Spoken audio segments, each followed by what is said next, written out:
Well, honestly, I feel I have mixed feelings. No, first, I'm very downtrodden, especially in the light of the fact that I know that he is just very near. Yet, even I, as a lawyer, could not even go to him kasi there are requirements, requisites that have to be complied with before I could enter. Sir, how do you feel right now, sir, na nandito ka sa Duterte Park, nandito ka kung saan nagtitipon-tipon ang mga Pilipino at kung saan PRRD is really near but so far from us.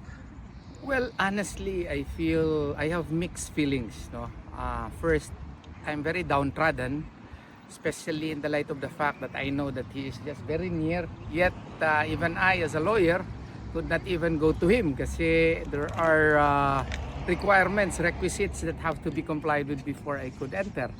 And and this is really a clear evidence, no, of how injustice is continually being committed against him, knowing the fact that we have a working judiciary in our country, beloved country, yet he is here in a very far away country in Netherlands, no, and he is languishing in jail, and the prosecution is even trying to secure more witnesses against him, and it is really a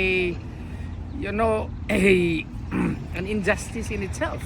So kaya I have mixed feelings kasi at least nadala ako ng kliyente dito, ng mabait ko na kliyente, at pero ako rin ay hindi masaya kasi nakikita ko kung ano ang sitwasyon po ni Tatay Digong dito.